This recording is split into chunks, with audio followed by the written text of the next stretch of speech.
Hey everybody, this is Tracy here with another edition of A View from Tracy's Point, and we are back with the transcript readings. Had some personal matters that I had to deal with over the past week that did not allow me time to work on this stuff, but I thank you guys for hanging in there with me and letting me know that you were waiting for the content to come, okay, that you hadn't abandoned the ship, so I am grateful for that.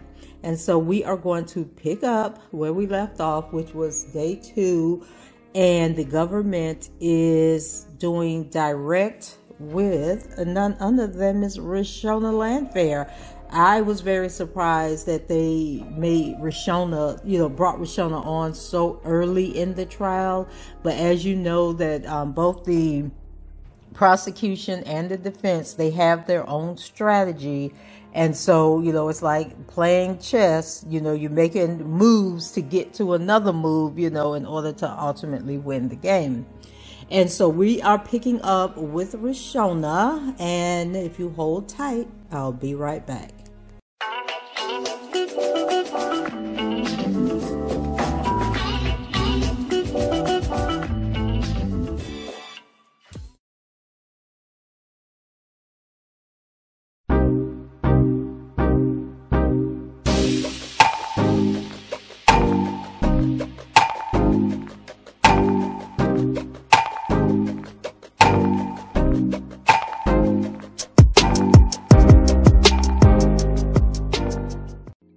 Okay, if you want to get caught up on day 2 testimony, I have dropped the link above. And if you want to start from the beginning of this testimony, click on that link and then maybe come back to this, or, follow this. And then if you have questions, go back to the previous video. So AUSA Appenteng, she is questioning Reshona. And so it picks up with her, and it says she was asking her the question. Oh, and before I get started, for those of you who are new to the channel, when I'm reading transcripts, I'm not going to keep saying Appenteng this, Reshona this, the judge this. Basically, if I say the court, that is the judge, and the judge only chimes in if there's a question during testimony that like someone raising an objection, then of course he has to rule. And then when new people come to the stand, he'll talk and say, okay, call your next witness. But for the most part, the judge isn't speaking. But if you hear me say the court, I'm actually talking about Judge Lennon Weber. And then the Appenteng lady, of course, she's the AUSA. And then Reshona is the current witness. And so if I'm reading and there's a question, I'll say it's Appenteng speaking. And then if it's a statement or an answer, then it is Reshona that's speaking. And then if the tables flip, where one is making a statement and the other is asking a question, then I'll say, it's Appenteng or it's Reshona, at this point. So case in point is that Miss Appenteng is the person that's starting out, but she's not asking a question. She is actually telling Reshona that she can take off her mask, and then Reshona isn't answering. She just says, okay, thank you. So then we'll pick up, and we have Appenteng continuing, and she says, and pull that microphone nice and close. Now, you explained in your testimony earlier today that the conversations changed to sex talk with Mr. Kelly. Do you recall that testimony? Yes. Can you explain to the jury if you know why you all engaged in sex talk at the time? Again, after he became my godfather, there became an attraction as he started making advances, and that's how it unfolded. And why did you engage in the sex talk with him? I just kind of went with the flow. He kind of threw me off. I wasn't exactly sure how to respond or how I should handle it. So I was just being responsive. Now listen, if you were as young as this girl was, and some grown man started talking to you crazy like that, would you be like, why are you talking to me like that? Or you would make an excuse to leave, or you may have even like gone along if you were afraid, but you would have gone along to a point where you would have left and never came back. So I just feel like Reshona is full of crap. And I believe that she may have met him at an early age, but I believe this whole fixation, infatuation, all of this stuff that she's talking about, I honestly don't believe, well, I obviously believe that she and him may have became involved when she was a few years older, more like 16 or 17, not at, the age she's trying to say, and then she's conflicting her testimony.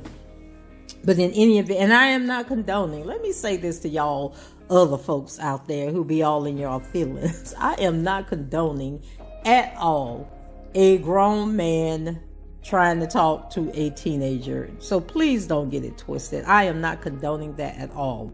And I also want to point out to the people in the back, when I'm reading these transcripts, and you can go back and look at any content that I have done on this channel about anything. There's loads of other content out there besides this case that I have done, and you will find out when I'm talking about something, I'm talking about something. And so there are people that want me to condemn Mr. Kelly and, talk, negatively about him or whatever. But Mr. Kelly isn't talking. Mr. Kelly isn't testifying. So you're not going to hear me speaking about Mr. Kelly that often because he's not the person that's talking. So I'm typically talking about the comments that are being made by the person who is talking. So it's not like I'm, coming down on Reshona, being harsh on Reshona or anything like that. I'm reading what Reshona is saying and I'm commenting on what Reshona is saying. So this isn't a blame Reshona or blame Mr. Kelly or blame anybody else or let anybody off the hook type of situation. I am reading the transcripts. This is what they are actually saying in the courtroom. And then I am giving my commentary on what that person has just said. So if Reshona says something and it's stupid, I'm going to say it's stupid. And if Reshona says something that doesn't make sense, I am going to say it doesn't make sense. So I want to clear the air about that. Okay, so we don't have to deal with that in the comments, which y'all getting y'all feelings. Why you laughing? This isn't a funny matter. Well, if somebody says something funny, I'm probably going to laugh. Okay. So anyway, carrying on. So Appenteng says, and how did you view him, Mr. Kelly, at that time when the sex talk started and you participated in it? How did you view him at that time as an authoritative figure? What do you mean? Can you explain that?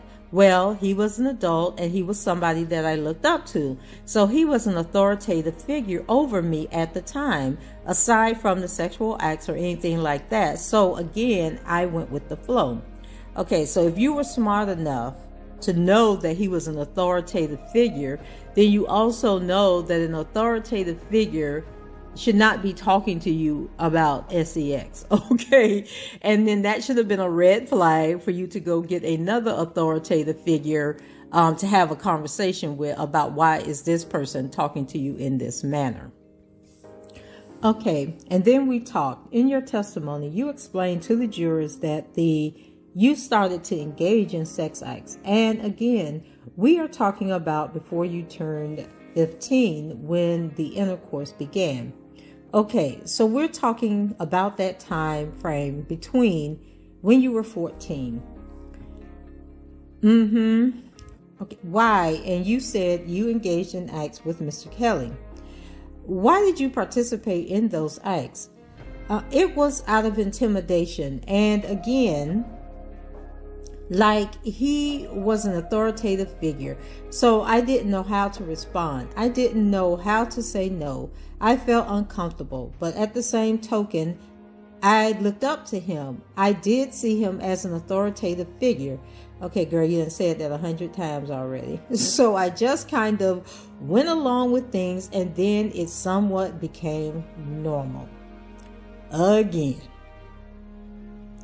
Now, y'all can act like people 14, 15, 16 years old are impressionable. And yes, they are, because some of y'all to this day is still impressionable. But being impressionable doesn't supersede having common sense. And it doesn't supersede what your parents have taught you.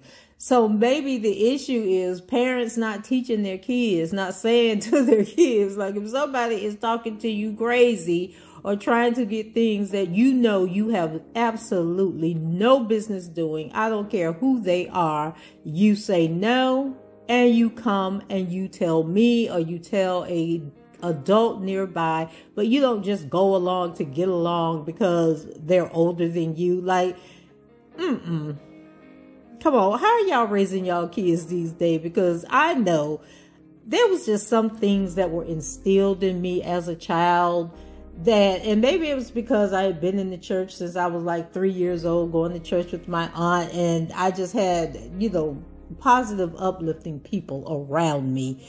That it was, I just think that there's some things that whether somebody has told you it is right or wrong, there are just some things that when you are faced with them, you should have no business doing it, right? It's just like if you're out playing with your friends and they pick up a gun. Nobody has to have told you, hey, guns kill. If you see a gun, walk away, don't touch the gun, walk away, go get an adult or whatever. That's just stuff that people don't have to tell you. That's common sense, right?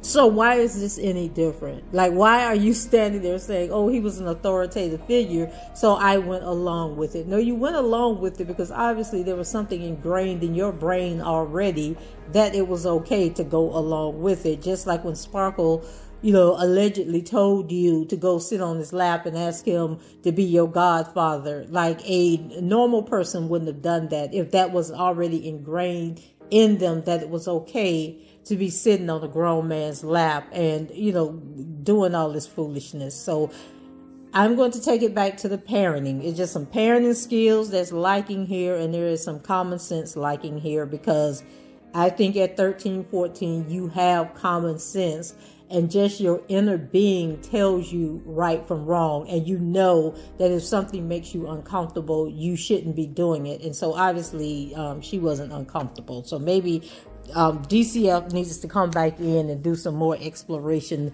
with her family just to see, what was really going on back there and what they were teaching their kids. Or maybe it was just the fact that the family was in, like the dad was a musician and that type of stuff. Like maybe she was just exposed to stuff that changed her way of thinking. Like, I don't know. It just seems that as she's telling the story, the decision that she made just came too easy. Like she's not talking about contemplating. She's not talking about, I knew in my mind that it wasn't right, but I did it anyway. And then I guess that would lead to, well, why did you do it anyway? And then she would have got into, because she thought it would help further her career, because that seems to be the central theme with everybody that this man know. Everybody wanted him to help with the music career. Nobody was there to be with him just because they loved him and they cared about him. And maybe Jocelyn is the only one, because even though Jocelyn's family wanted her to sing, Jocelyn has never said she wanted to sing, so Jocelyn was looking at it as an escape to get away from her parents. So I guess she was using him too. So everybody was using him. He was just, Anyway, child, where I left off at, because they're annoying me at this point. Okay, so she says, okay, so when you say it somewhat became normal, what and how did you view him, Mr. Kelly, at that time when the talk started and you participated in it? How did you view him at that time? Okay, did this take me back up to the... Because y'all know I be struggling with this page count here, getting this page right. Okay, wait a minute. It took me back up to the wrong page. Okay. So let me get back down here. What do you mean? What did you start feeling for him? So then Reshona says, I started having feelings for him. I was attracted to him in that way, and things were happening so frequently. It was kind of just like being done out of repetition. Okay, like, is that... how a 14-year-old think, y'all. And notice we done moved from 12 to 13 to now we're up to 14. So eventually we're going to get up to 17, okay? So, and when you say things were happening frequently, what are you talking about? And then she says the involvement, the engagement, and our interactions. Okay, and then again, so we were talking about the period when you were 14 and acts were occurring. And then you explained to the jury that when you were that progressed to intercourse, is that correct? Yes. And you had explained that you knew you were 15 because you had lost your virginity. Is that right? Correct. And just to be clear, to whom did you lose your virginity? Robert. And how were you feeling about him around that time when you engaged in, first began engaging in intercourse at that age? So I developed feelings for him and I felt good about our interactions. Sis says she felt good. All right. So what are some of the things that... Okay, hold on. Here we go again. Okay, what are some of the things that, if any, he was saying to make you feel good about your interactions? That he loved me, that he would take care of me, that he was my protector. And what were your responses to those things that he was saying about being, that he would protect you and that he loved you? Now, this part I can truly believe, because at this point she was just, giddy in the brain. And so she really, really believed that he loved her. And so I'm sure he was telling her those things. It's just a matter of what age was he really telling you these things, Reshona? Because at this point, I really believe that Reshona was up in that house babysitting, and Reshona was being exposed to some things, some conversations, being in that studio and being around adults all the time. I think that made her grow up faster. So I have no doubt about that. But as far as her being with him, I can't even say romantically, in this way, I believe that she was older. And I believe that, she had been around him enough to see how he treated other people, to, experience how they were living, living in these big houses, and just, having access to nice cars and jewelry. And I think that's what she fell in love with. And I believe that, when she reached a certain age, she was probably looking at Drea, knowing Drea wasn't worth a darn. And she was like, you know what? He cheating on her anyway. So I'm about to cheat on him also, cheat with him also, because Drea, and she probably had lost all respect for Drea. And I believe that as she got older and, was like 17 or 18 years old, and I think we narrowed down that the tape, based on when the tape was turned over to Jim Derogatis, she was,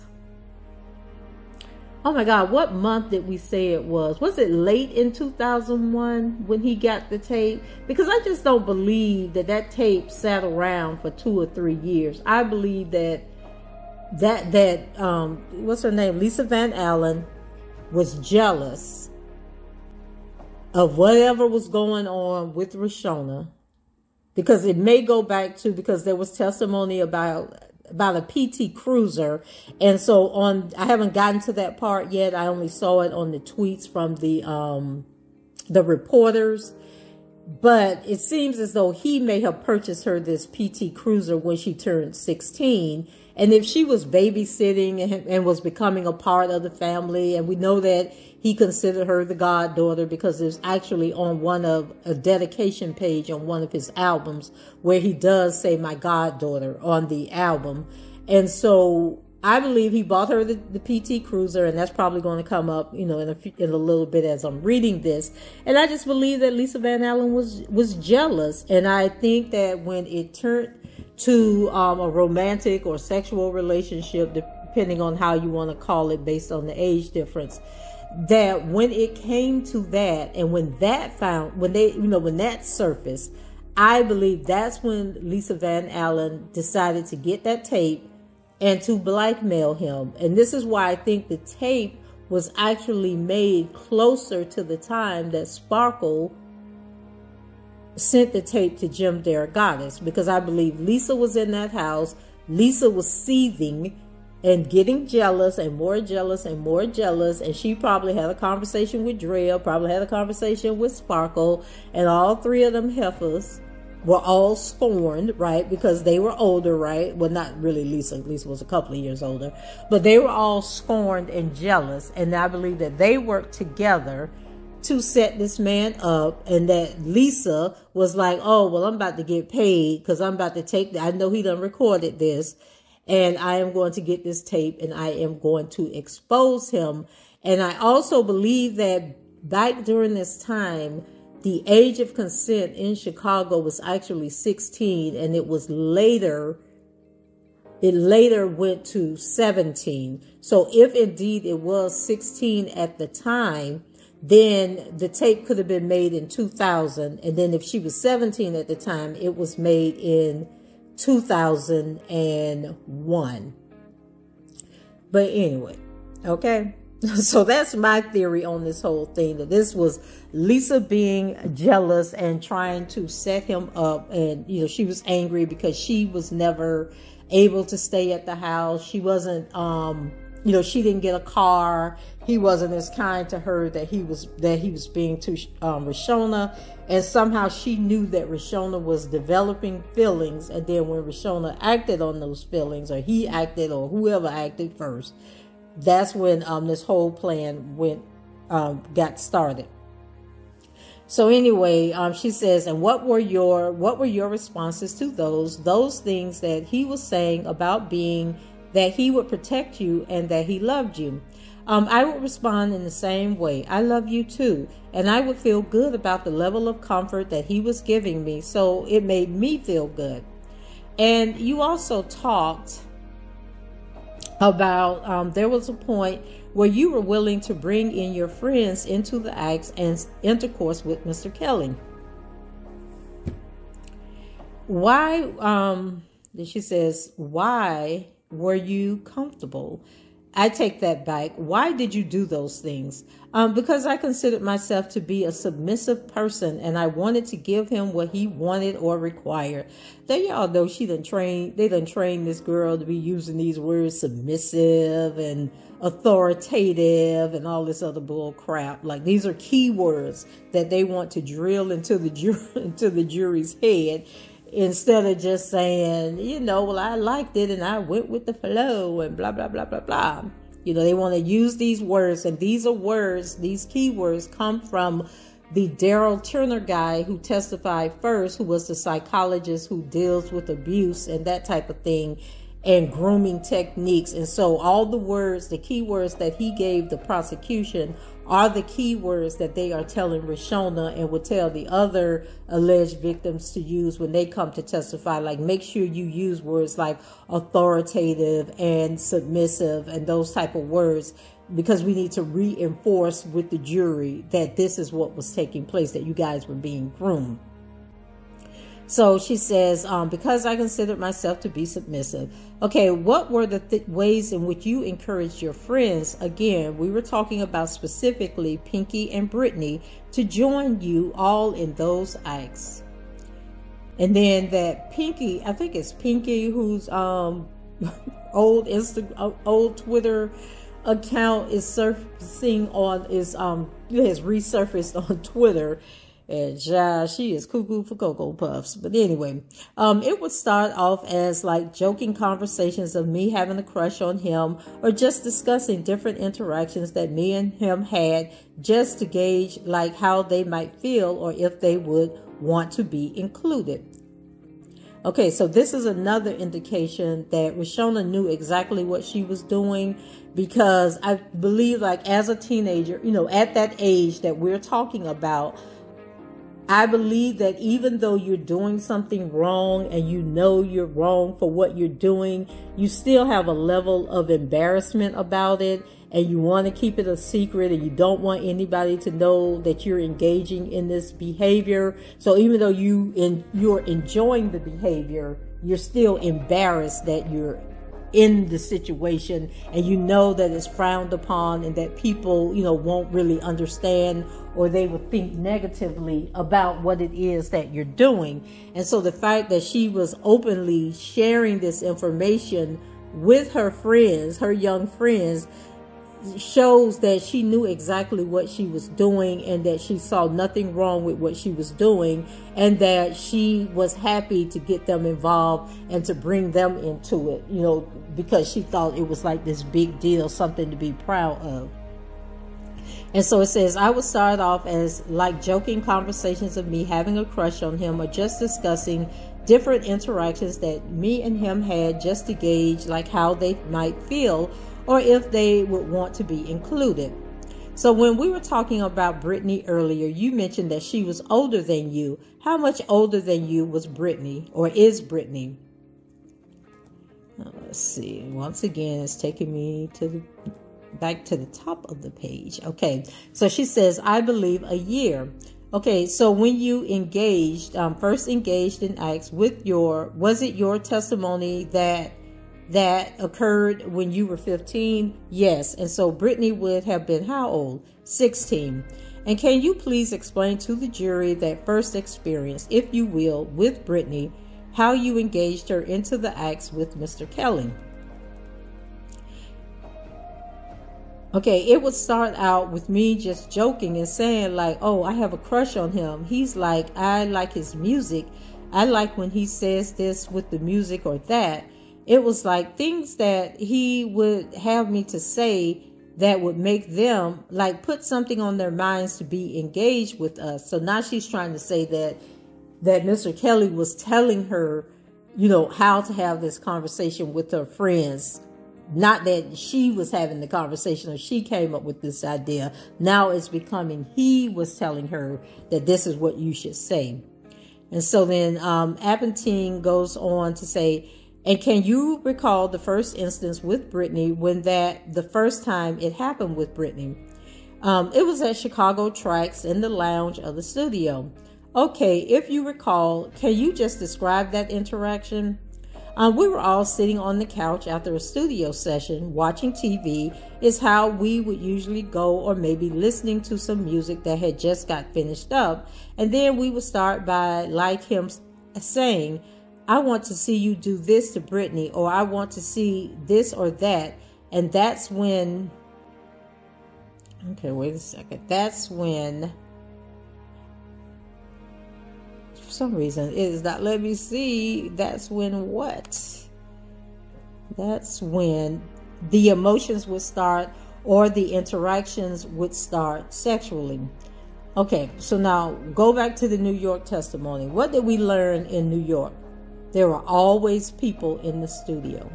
There was a receptionist at the studio. So that was when Jen and Lindsay were working at the studio. This is Chicago Tracks, right? So it wasn't just Mr. Kelly at the studio. There were other people coming in and out of that studio who were recording. There were security guards there. There were, managers, other acts there. It was a lot of traffic 24/7 going through this studio. So you mean to tell me that he was there with these teenagers doing stuff in the studio? No technicians, no engineers, no sound musicians, none of that going through. Was like, why is Kelly in there, with these two young girls? Nobody was asking questions. Nobody cared. And then we know Lindsay and Jen have already said that they didn't see any young people coming in and out of there that he would have been, involved with, that were unattended.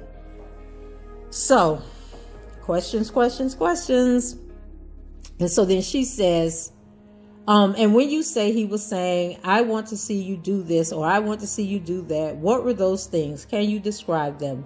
Kissing, grabbing on each other's breasts, or like grinding and holding each other by the waist, and like dancing, dance movements. Okay, would you do those things as he instructed? Yes. Why were you willing to do those things? Again, I was thinking I was in love at the time, and I was being submissive, and I wanted to give him what he wanted, and I didn't want to upset him or make him feel like I wasn't cooperating, so I went along with it. Now, you mentioned that you had feelings, again, when you were 14 and 15. She go harp on that 14 and 15 because we already beyond the 14 at this point, right? So she says, but you had feelings for him, that you loved him. Is that right? Yes. And what, if anything, or some of the things that he was doing at this time when you were 14, 15, now we're moving up to 16, that made it seem like you were all in love with one another. Just the time that he would allow me to be around him through certain emotions, or like certain things he would do for me, like if it was, my birthday, or if anything that I wanted, he just made it seem like it was available to me. So not just like materialistic, more like emotional support with anything that I was going through, whether it was school, my group of friends. He was just there for me. He was supportive. What about events? Did he attend any events that you were participating in? Yes, it would be like if my group was doing something, or if I was having like basketball games, things of that nature. And what would he do at your music groups or basketball games, if anything?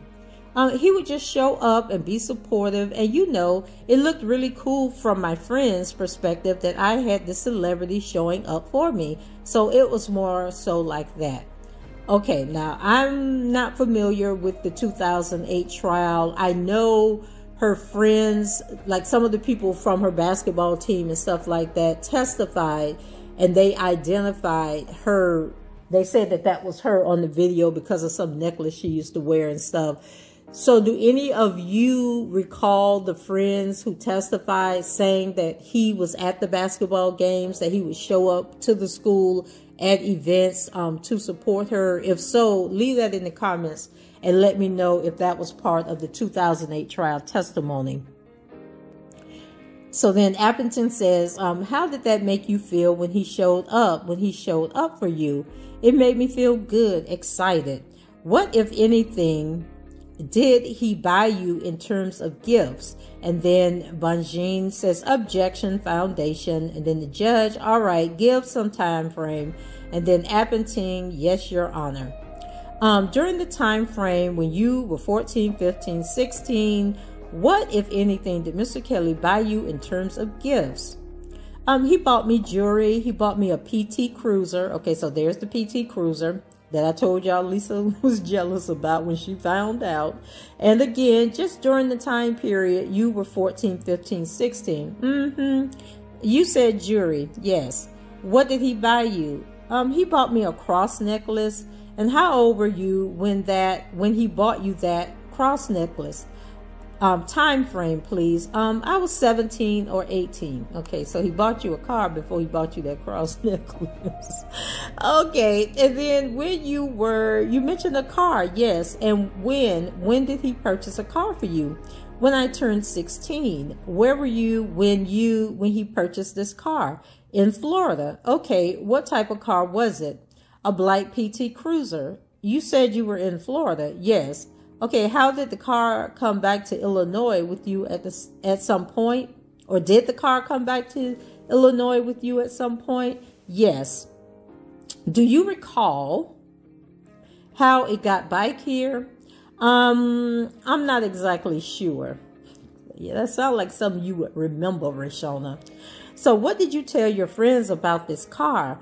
I told them that my godfather bought me a new car and that I was excited to take them for a ride, and that was pretty much it. Were you allowed to tell people about this car, that he bought it for you?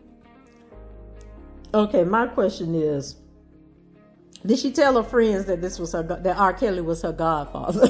Did the friends at school already know that he was the godfather, y'all? So Banjin interjects, objection to the foundation of that question, allowed by whom?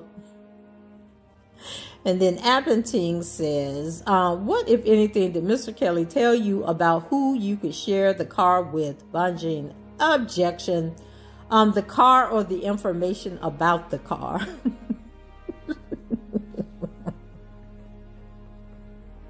Why was she acting like this, y'all? So I guess it could be double meaning. Like who who you could share the car with. So that could be let them drive the car, like were you allowed to let other people drive the car? Were you allowed to let other people ride in the car? Were you allowed to tell other people about the car, that he bought the car for you, that you have the car? So there's several different ways that you could take that question. Okay. So the judge says, I don't see the basis of the objection. You can clarify it if you wish. Go ahead. Then Appenteng says, what, if anything, did Mr. Kelly say that you could tell people about the car? Just to only share with my close friends and family that I was not allowed to have any guys in the car. So see, totally different meaning. You mentioned a necklace that Mr. Kelly purchased for you. And you said that how old? You were 17 or 18 years old. I'm not exactly sure. Okay, wait a minute. That took me back down to the wrong page, y'all. Wait a second. On the car information.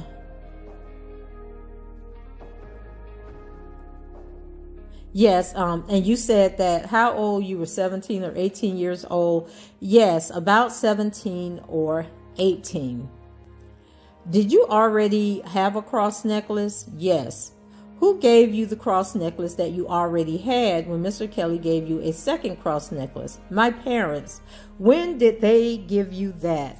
When did they give you that necklace? When I was about 13. Okay, were your parents with you when Mr. Kelly bought or purchased the PT Cruiser for you? Yeah, they were right there. What kind of parents are these? Okay, obviously these parents believed in the godfather, goddaughter situation, believed she was the babysitter, and that was it. Like, because how they just gonna go? Because I'm thinking if your parents went with him at 16 to buy you a car, what was the story he told your parents as to why he wanted to buy you this car? Oh my God. So, child, she said, yeah, they was there. Did they question why he purchased this car for you? No, they didn't question it. They were excited for me. So during this time period, when you were engaging in acts and intercourse with Mr. Kelly, that's the time period we're talking about right now. Who, if anyone, did you tell that you were engaging in these acts and behavior? And I'm using different words, y'all, than what they have here. So no one knew besides Brittany and Pinky. And why is that? Because I was told to keep it a secret and not to share it with anyone. So why did you tell them? So who told you to keep it a secret and not share it with anyone? Robert. When did he tell you this? As soon as we became involved sexually. So this was this around the time you were having phone sex? Banjin, I'm going to, and then it says, by the wit, then she answered yes. And then Banjin said, object to the leading. How about when did that happen? That's the appropriate question, not the leading. And so when she's saying leading, that's when she keeps throwing out the ages out there. And of course, like, Reshona's not going to say, oh, that didn't happen when I was this age. It happened when that age. She's just going to answer the question. So what the prosecutor is doing is she's constantly saying these ages to ingrain that in the jury's brain so that when they're deliberating, they're going to think that every single thing that came out in the testimony happened during those ages when in fact it didn't. So you're saying 14, 15, 16, when in fact he bought the car when she was 16. So why are you mentioning 14 and 15? He bought her the necklace when she was like 17 or 18. So why do you keep talking about 14, 15? And so that is what Banjin is objecting to. And then the judge says, yes, it's leading. So go ahead. And then she says, yes, Your Honor. So when did this happen? When he first instructed you not to tell anyone. And then she says, when I was about 13 or 14. Okay. And then she says, and when we became sexual. Okay. When you say became sexual, does that include the phone conversations? Do you include that when you're saying became sexual? And she says, yes. So did this instruction in terms of keeping it quiet or a secret? I think those were your words. Did that ever change? Can you rephrase the question for me, please? That's what Reshona said. What did he tell you about keeping your acts a secret? that it was very important that I didn't share our relationship with anyone, sexual relationship with anyone, because he could get in a lot of trouble and he wanted to protect that side of things. So he was just overly stressing how important it was that I remain loyal to him and not share this involvement with anyone. Did you want to share it with anyone at that time? Again, we're talking about when you were this, and this years old. Yes. At that time, who did you want to share it with? I wanted to share it with my friends. I thought about sharing it with my aunt. Eventually, I did. Child, driving over, she done put it in reverse and drove over Sparkle one more time. So, but not at the time when you were these ages. Is that right? No, not at that time. And in your mind, why did you not share it with those friends that you wanted to share it with when you were those ages? Because I was afraid. Bonjean, I'm going to object. You mean aside from Pinky and the other Brittany? I'm just confused at this point. Appenteng, Your Honor, if we could not have speaking objection.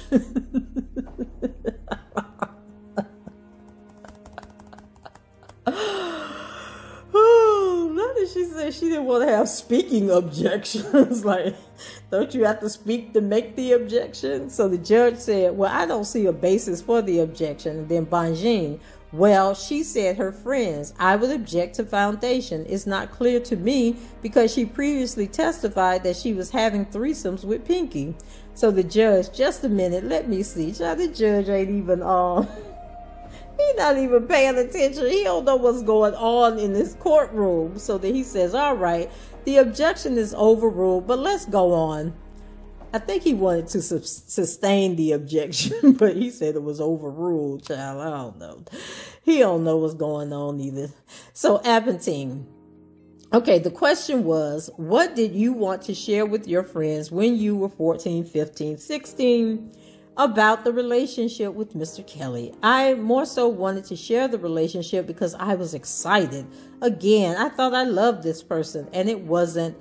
It was exciting, but a secret. So there were times other than Brittany or Pinky that I was, okay, so she says there were other times, but I think she meant other people than Brittany or Pinky that I was close to, people that I would have liked to share what was happening between us, but I didn't feel comfortable doing that because I was told to keep it a secret.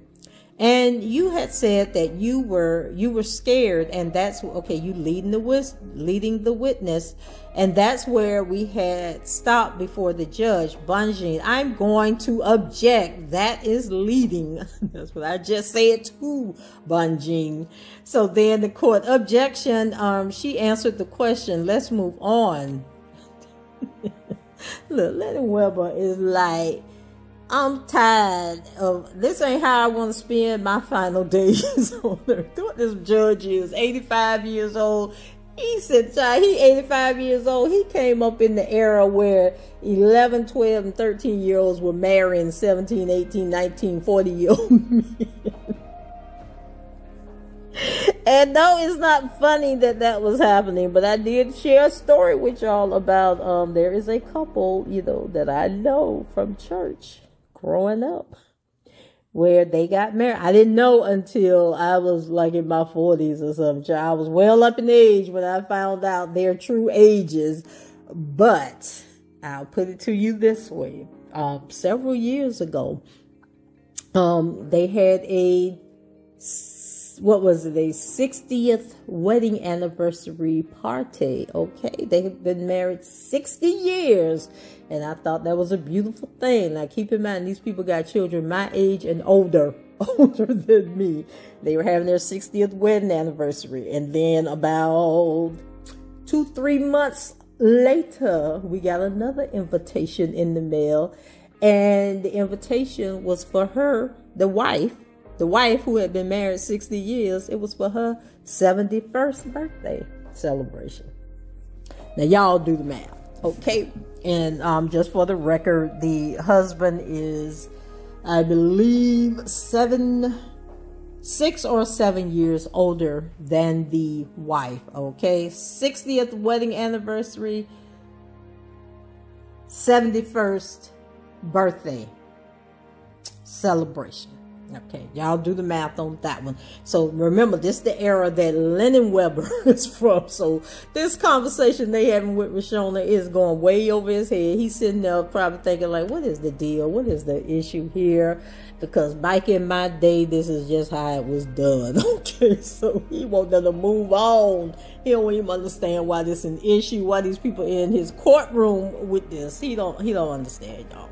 But anyway, so he says, well, I don't see a basis for the objection. Banjin. Okay, wait a minute. I told y'all my pages I keep getting this marker in the wrong place. So let me go on back down here. Okay, so she says, all right, let's move to when Mr. Kelly and you engaged in acts and intercourse. And again, that time frame, I know Banjin was so sick of this lady. She said that's where that shifted.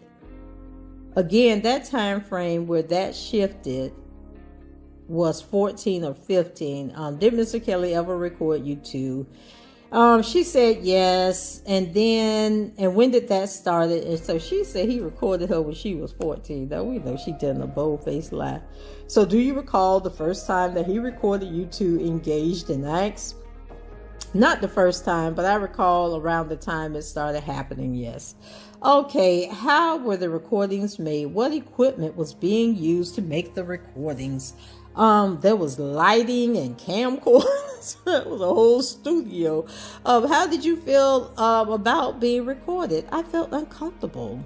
Why did you go along and do it if you felt uncomfortable? Because again, he was an authoritative figure over me, and I didn't feel comfortable telling him no, or I didn't want to look awkward or engaging and not participating. So I just went with the flow of whatever he said to me. Where did these recordings take place? Again, when you were 14, 15, 16. It would be on the bus at the studios. Okay, now we're telling the Javante Cunningham. We're telling that story now when she claimed she called him and Aaliyah on the back of the bus. Okay, they be sharing these stories, don't they? So whether that was Chicago Tracks or Bass Productions, as well as the George Street House, so child, he had on the bus all over the place. Okay, was there any setup to these recordings? Would you discuss them in advance? But he had lighting, so it had to be a setup, child. He had to get the lights ready.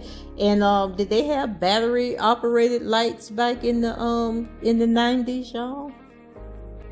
Because I know when I be doing my photography stuff, I have plug in the lights. But I know, like when we go outside on set, you know, we have the extra battery packs and stuff. But I don't know what was going on back in the 90s with this lighting. Okay, so she said no, child. So when the first time there was a recording, how did you know that that you were being recorded? How did you know that it was happening, child? Now she wasn't blind, dumb, crippling, crazy.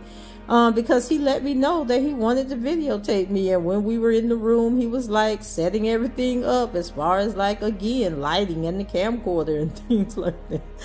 Though she ought to be ashamed of herself. So why was there, sorry, you said when he was setting up the camcorder, what would he do to set up the camcorder? Put the tape in, position the camera a certain way, just get certain like angles and lighting, child. Okay, so prior to your testimony today, did you view some of these recordings that Mr. Kelly made of him and you engaging in these acts? Yes. Specifically, did you view 3 separate and distinct encounters? Yes. Where did these encounters? Oh, let me... Wait, hold on. Something distracted me outside. She says, yes, where did these encounters occur? One was in the living room at the George Street house. One was upstairs in the bedroom of the George Street house. And child, where was Drea when all this recording was going on? And the other was in the log cabin of the George Street, not the log cabin of the George Street house. She sit up there and say the man had a log cabin inside his house. Girl, you should have said the wood paneling area. It would have wouldn't it have sound like more of her words if she said it was the room that had the paneling on the wall instead of following the government term of the log cabin room. Child. So she says, and when you say log cabin of the George Street house, what room is that? And she said, it's like the basement, like log cabin area. Okay, what is there any type of special equipment or something that's in that room? Yes, a jacuzzi. Okay, and you saw that in the pictures that we reviewed. Yes. No, we did not review those early. Wait a minute. So she asked her, okay, and you saw that in the pictures that we reviewed? Reshona said yes. And then Appenteng said, no, we did not review those earlier. You saw those in the pictures we reviewed prior to your testimony. Is that correct? And then Reshona was all confused. She said, So you know when people say, like they've been saying yes and no, and then all of a sudden they say, that means they don't know what the hell you talking about, or they telling a lie. Okay, so now, before we discuss these recordings, I'd like for us to get on the same page about the location that you were talking about. I'm showing you what's been already admitted into evidence as Government's Exhibit 112A. All right, you see that on the screen in front. Okay, y'all, let me get back down to the right page. In front of you, 112A, yes. Do you recognize the buildings that's depicted in 112A? Yes, what is that? The George Street house. And again, that's the place where those 3 encounters that you're talking about occurred. Yes. All right. Let's start with the sexual encounters that occurred, as you stated, in Mr. Kelly's bedroom and in his living room. For the purpose of this trial, we're calling those respectively Video 3, the video in the bedroom, the recording in the bedroom, and Video 2, the recording in the living room. I'm showing you what's been previously marked as Government Exhibit 002. Do you see that in front of you? Yes. Does Government Exhibit 2 contain depictions of 2 separate encounters? Yes. Are those 2 encounters Video 3, which we were just talking about, that occurs in the bedroom, and Video 2, which occurs in Kelly's living room? Correct. Okay, let me stick a pause here. So you're going to tell me that this girl doing this in this man's house, this married man who by now has 1 child, okay, which was Joanne, who was born in 1996, and then why I can't never remember that other child? Why I can't never remember the middle daughter's name? Doesn't she go by Jay or Jai or something like that? Well, I know she changed her name, but I think her real name, oh God, I can't think of, y'all tell me what that girl name is. I'll look it up. I'll look it up also. Maybe I'll look it up right now so I can stop asking y'all. Okay, you can't trust these internet streams because I'm looking on these sites. And so they have Joanne, who, now goes by Buku or B. And then I think she dropped their B, so it might just be Buku at this point.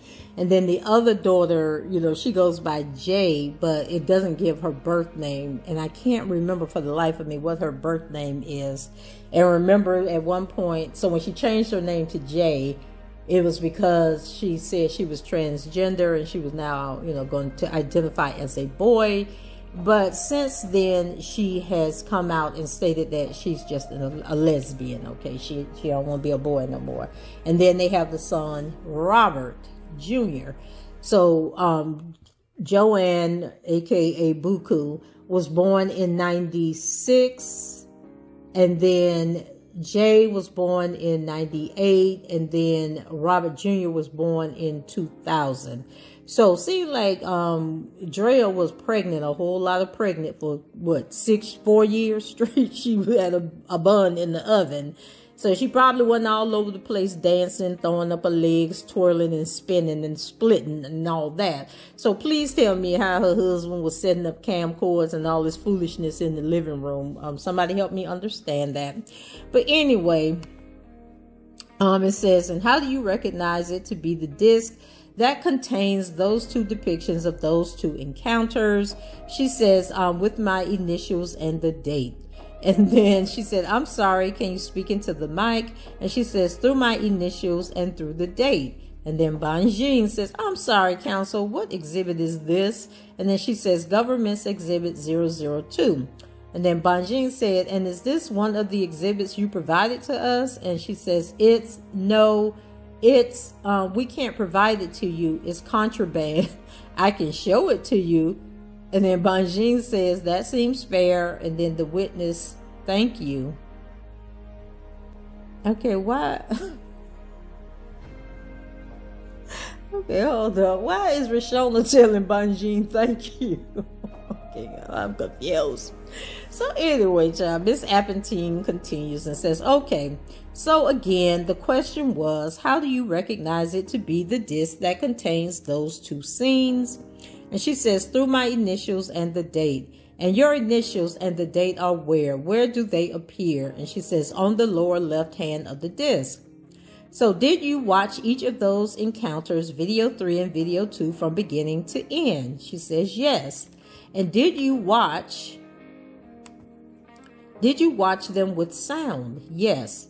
And who are the individuals depicted in videos 3 and 2 on Government's Exhibit 002? Robert and myself. Do you recognize the voice in the videos 3 and 2 to be yours and Mr. Kelly's? Yes. In general terms, for now, what is depicted on those exhibits? I get confused with the numbers, but you can just describe the two sex scenes. Okay. So the one in the living room was taking place on the floor, on the tile part of the floor in front of the projector screen. And the other one took place in the upstairs bedroom on the bed. Girl, you was just nasty all over this woman's house. My goodness.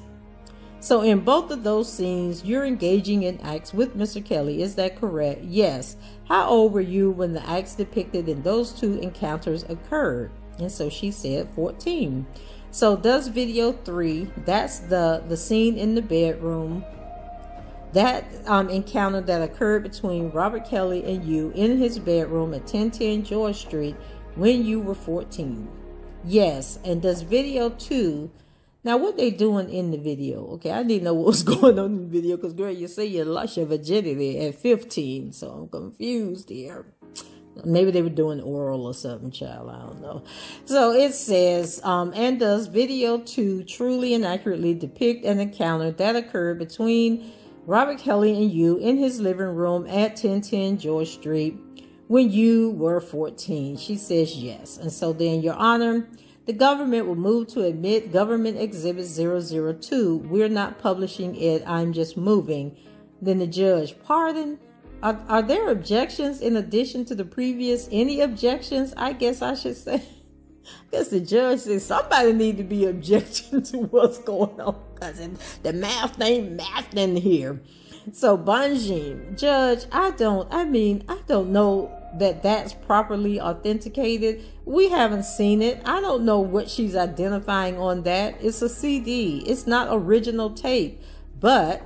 And then the judge says she has identified them. So over the objection, I'll admit it. And then Brindley, who is McDavid's attorney, says, Judge, for the record, will object. And then the judge says, pardon. And then Brindley says, Judge, for the record, will object to chain of custody based on the current. And then he says, yes, I understand. You don't need to repeat that. Wrong with the judge? That objection has been made. I overruled it. So it's a standing objection. All right, they're admitted. Government's Exhibit 002 was received in evidence. So Appenteng, thank you, Your Honor. So then she continues. Let's talk a little bit about video 3, the bedroom encounter. So can you please describe the bedroom that this encounter occurred in? There was a TV, a dresser, a bed. We were on the bed engaging in activity. At some points I was facing him, and at some points I wasn't. And can you describe generally the types of, sex that you two were engaging in? So she said he was laying down and I was on top of him and he was putting lotion on my face. What? Wait a minute. She said he was laying down, okay, and I was on top of him, okay, and he was putting lotion on my face. Was her face ashy? Did she need some moisturizer? What was he putting lotion on her face for? Whew, child. So did the acts include oral? Yes. And did they include, again, you said you were 14 at the time. She says yes. So did they include intercourse? She said no. So he was making a video putting lotion. I mean, are people into that, y'all? Watching two people put lotion on each other's face? Okay. She says, were you simulating intercourse? She said yes. I don't know what's going on. I don't know, y'all. I ain't into this kind of freaky, kinky stuff. So I don't know what he was getting out of putting lotion on her face. I don't understand. Like, was her face ashy? I don't know, y'all. Y'all got to explain it to me in the comments, please. Okay. All right. So it's a okay, so then it took me back down to the wrong page again. Okay, so she said yes, and then somewhere down here, during the video, what, if any, statements did you make about your age or your body parts? And she said, I was referring to my body parts as 14, breasts, etc. So why were you doing that? Because he asked me to, and she said, were you indeed that age? And she said yes. Okay. I don't know, child. I don't know. I don't know.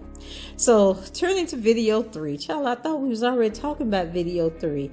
Did you know that encounter was being recorded at the time? Yes. How did you know that? Because I saw the videotape, or the camcorder, I should say.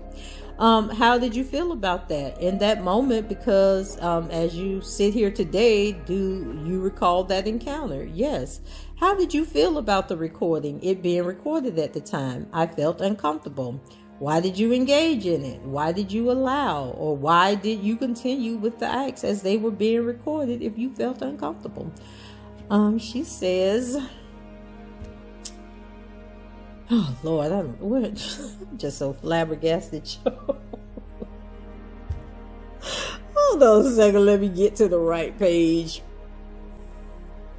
Okay, so let me listen. I don't know what's going on with this PDF. I don't know if I got the screen too big or like what is going on, that this thing will not flow. It keeps jumping back up to pages ahead and stuff. So I think this is where I was at. I felt uncomfortable. Why did you engage in? Why did you allow? Or why did you continue? If you, as they were being recorded, if you felt uncomfortable.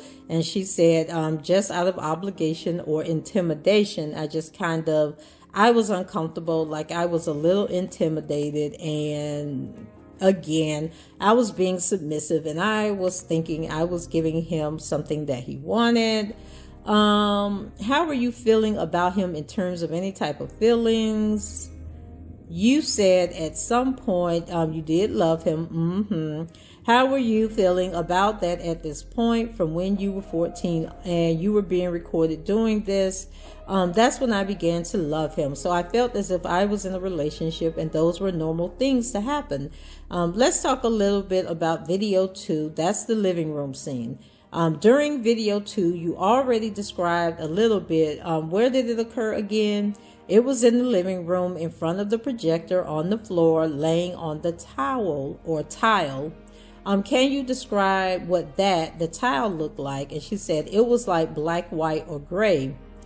Showing you what's been previously admitted as Government's Exhibit 112-0. Do you see that on the screen in front of you? Yes. What is Government's 112-0? That's the living room space at George Street. Is this the same room where the acts... Okay. Describing that are depicted on Government's Exhibit 002 took place? Yes. And I'm showing you Government Exhibit. It's already been admitted as Government Exhibit 112P. What's depicted in 112P? That's the living room space at the George Street. It's the same room. Is this the room that you're talking about where the encounter that appears on Exhibit 1, sorry, Government Exhibit 002 exists? Yes.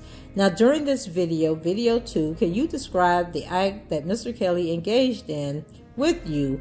I was laying on the floor. He was giving me Cristal. It was oral, and he urinated on my vajayjay. Ugh, yuck. You said that he was giving you Cristal. Is that what you said? She said yes. And then she said, what is Cristal? It's a champagne. How old were you? I'm sorry, I didn't ask you. How old were you at the time that this happened?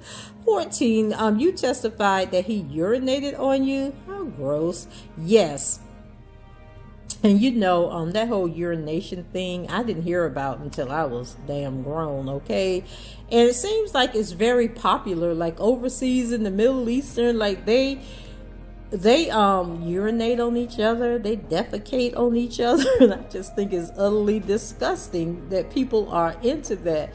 And, you know, just a little side story. There was a lady on Facebook that shared a story about, and this is what they're saying that Ariel is doing now when she's going to Dubai and to Greece and all these other places. And I don't know if this is true or not, but there was a man that was on a YouTuber's channel, I think Toxic Diamond, where he was talking about Miss Ariel. He had personal, you know, experience with Miss Ariel.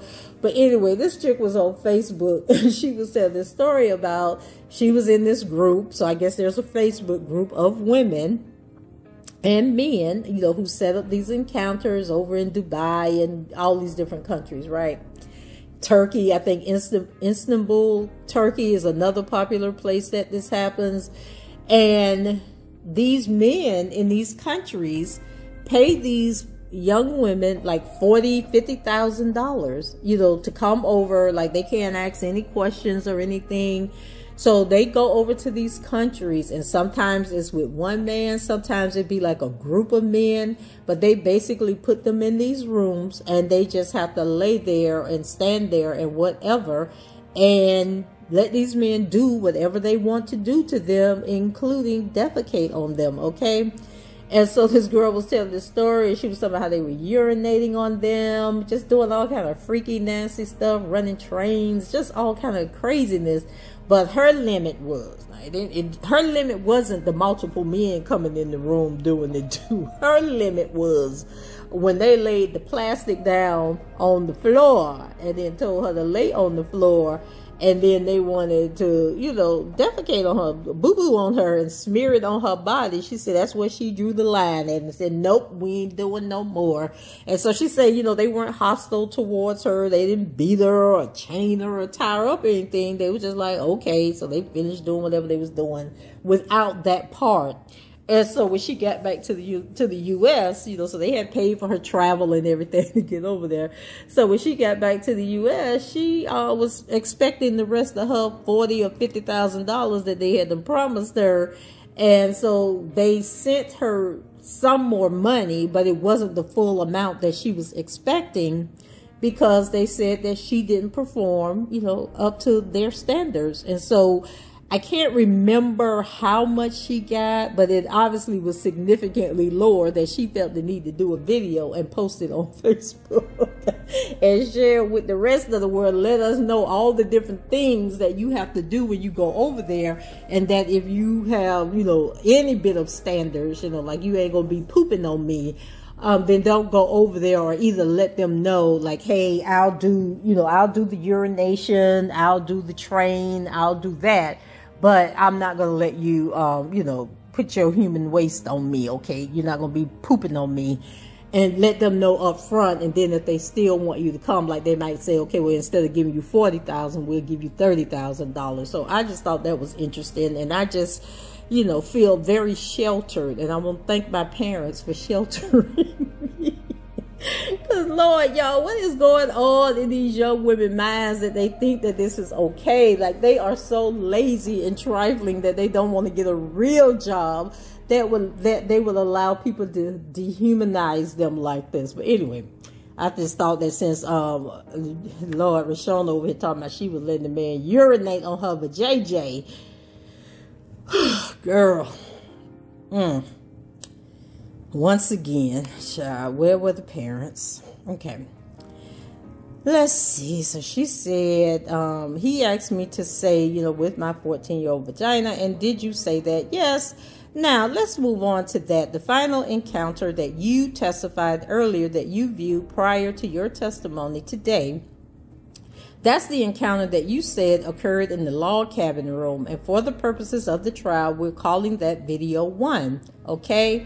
Now, once again, I told you, when they go from yes and no to then you know some lies is being spewed. Okay, so you have to watch for them little patterns that's going on. So the Appenteng lady says, okay, so you have there in front of you what's been previously marked as Government Exhibit 001. Do you see that in front of you? Yes. Does Government's Exhibit 001 contain a depiction of an encounter that occurred in the log, as you described it, the log cabin room? So she said yes. Okay, so how do you recognize it to be a disc that contains that depiction? And then Reshona says, because it's initialed by me with the date. Did you watch that encounter that appears on Government's Exhibit 001 from beginning to end? Yes. And did you watch it with sound? Yes, yes. And who are the individuals depicted in video 1 that appears on Government's Exhibit 001? That's Robert and myself. Did you recognize the voices in video 1 to be yours and Mr. Kelly's? Yes. And in general terms for now, what is depicted in video 1 that is on Government's Exhibit 001? That's the jacuzzi. I'm sitting down giving him oral and he urinates on me. Child. Are you doing those other things in the video that you can recall as you sit here today? Sitting on top of him and oral sex. Okay, how old were you when the acts depicted in video 1, which is the Government's Exhibit 001, how old were you when those acts occurred? So she claims she was 14 again, y'all. So does video 1 truly and accurate depict a encounter that occurred between Robert Kelly and you in the basement or log cabin rooms at his house in 1010 George Street? Correct. I'm sorry. Can you just speak up for the reporter? Yes. Appenteng, Your Honor, we moved to admit Exhibit 001. We are not publishing it at this time. The judge, it's admitted. You may publish it. Bunjin, no objection. Brindley, we are renewing. Bunjin, Judge. Brindley, our same objection. I just want to make sure. Bunjin, just for the record, authenticity and chain of custody. Brindley, agreed. Okay. Get out of the way. Okay, I done hit something, y'all. So Brindley, agreed. I said that I overruled those objections prior to trial so that you don't need to raise them. Understand that there's your objection and that will stand as your objection. You don't have to repeat it. Government's Exhibit number 001 was received in evidence. So Appenteng. Okay, now you had described the room in which this encounter occurred as the log cabin room. I'm showing you what's been previously marked as Government's Exhibit number 112D. Do you see the screen in front of you? Yes. What is depicted in Government's 112D? The jacuzzi in the basement of the log cabin. Okay, does this truly and accurately depict the location of where the encounter occurred? That's in video 1. Okay, lady, yes. If you recall at the beginning of the video, what if if anything does Mr. Kelly hand to you? And then she says money. What type of money? Bills, coins, bills. Why? Objection. If she knows, but objection as to speculation. Appenteng. If you know, why did he hand you money at the beginning of the video? Okay, then the judge. If she knows, Appenteng. If you know, okay, I think they want you to say, do you know, lady? So she says, then Reshona just answers the question and says, because if anybody saw the tape or if it was released for some reason, he wanted it to appear as if I was like a prostitute. Okay, if he's making these tapes with you, girl, I don't think he concerned about it getting out, because look, y'all claim he was walking around with the tapes in the duffel bag, so obviously he didn't care if they got out. But I don't think he was thinking that far in advance. Okay, maybe y'all were role playing that your ass was a prostitute, but I don't think the reason he did it was because just in case it get out. Because child, if it get out, it don't matter what was going on in the video. People won't know how old you were and how old he was. That's the only thing that matters. So the prostitute part don't even make sense. So then Appenteng says, Your Honor, can we take a break? If not, that's fine. And then the judge says, let's go on. We might as well finish this. And then she says, okay. So then she says, Reshona, were you, other than these 3 encounters that we were just talking about, were you recorded? Did Mr. Kelly record you engaging in any other acts? Yes. Do you know a person named Lisa Van Allen? Yes. And can you just pull the turn that maybe? Yes. Okay. How do you know her? Through Robert. How old were you when you first met Lisa Van Allen? 14. Under what circumstances did you meet Miss Van Allen? Sexually. Can you can take a second. When you say sexually, what do you mean? Describe the circumstances. She would be around like at the studio or at the gym, and it was somebody that he felt let me know that he was involved with and that he wanted us to all engage in activity together. Okay, and when you say he, you're talking about Robert Kelly, correct? And did you indeed engage in acts together with Lisa Van Allen and Robert Kelly? Yes.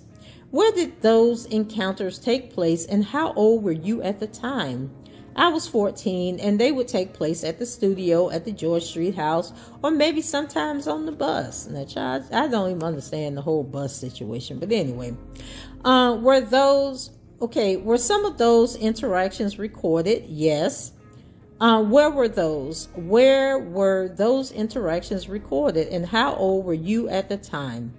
At the George Street house, at the studio, wherever we were, and I was 14. Where in the George Street? I think people get on my nerves. Okay. Where in the George Street house did the encounters occur with, and again, we're talking about with Lisa Van Allen, Mr. Kelly, and you when you were 14? So in the basement of the log cabin. In that log cabin room, is that what you said? Yes. Okay, do you recall a specific instance where you were engaging in activity with Lisa Van Allen and Robert in the wood panel, in that log cabin room? On the jacuzzi in that area, yes. Okay, did that occur? Did that happen on more than one occasion in the log cabin room with Lisa Van Allen and Robert Kelly? Yes. And do you, was there recordings of that had occurred on more than one occasion? Again, the same room, the same age, yes. What, if anything, do you know about what happened to the recordings that were made at the time that they were made? I'm sorry, can you repeat that? Child, thank you, Reshona, because I'm like, what is this lady trying to ask? She says, what, if anything, do you know about what happened to the actual cassette recordings you had? Let me take it back a little bit. You had testified earlier when I said, how did you know? How did he set up the camera? And you said that he put a tape in. Is that what you said? And you would see the tape go in, and then you'd start engaging in these acts. Banjin.